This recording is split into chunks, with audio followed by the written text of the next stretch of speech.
fonds de commerce, il faut noter une chose, que lorsqu'on procède à une vente de fonds de commerce, la loi exige la publicité.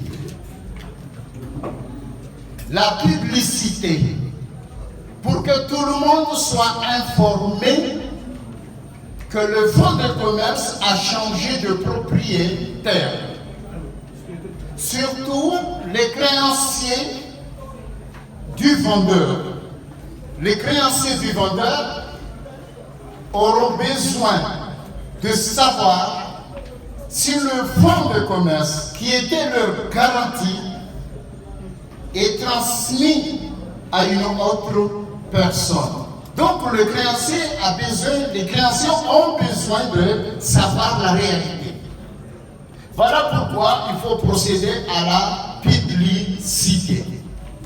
Cette publicité-là peut être effectuée par l'acquéreur pour garantir la paisible jouissance de la chose qu'il a acquis. Parce que c'est vous qui avez acheté, c'est vous l'acheteur. Il faut que vous soyez dans le calme au moment où vous allez acheter la chose.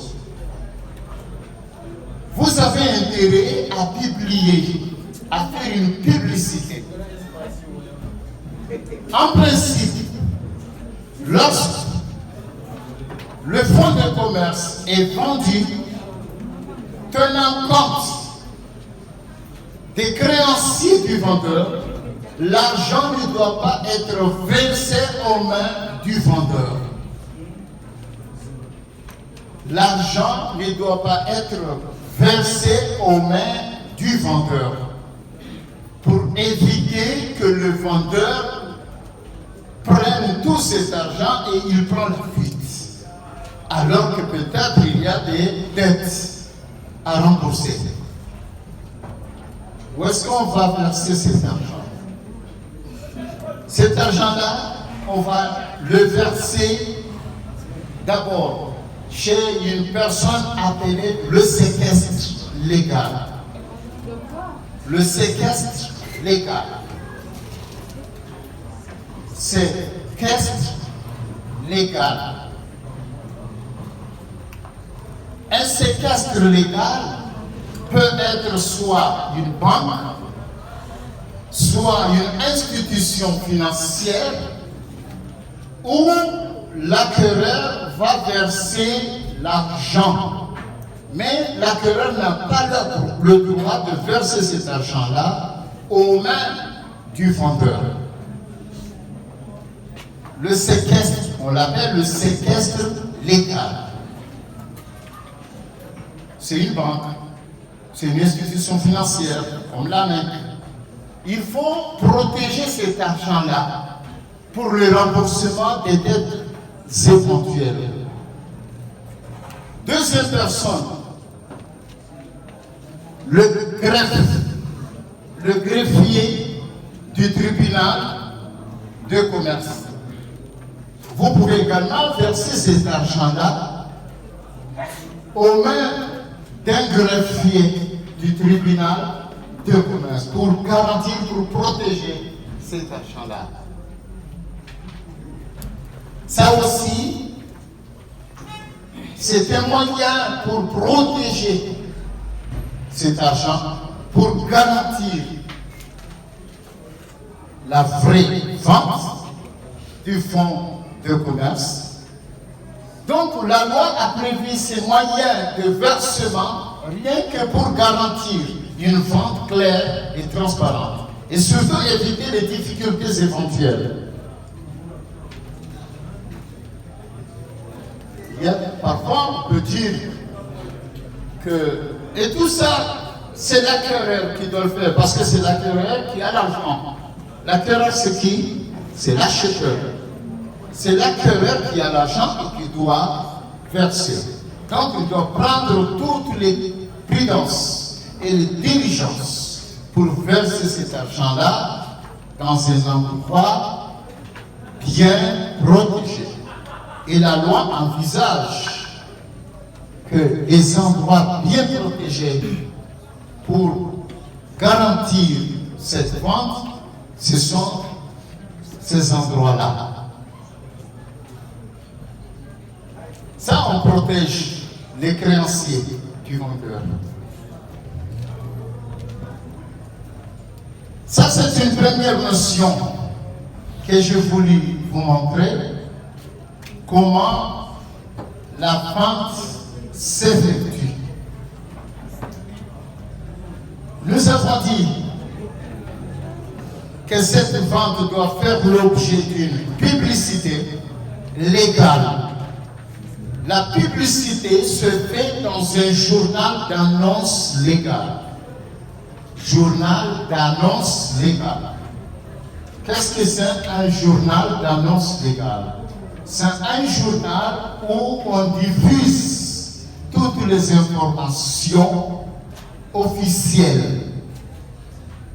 Là où on diffuse les informations officielles, on appelle le journal d'annonce légale ou bien le journal officiel.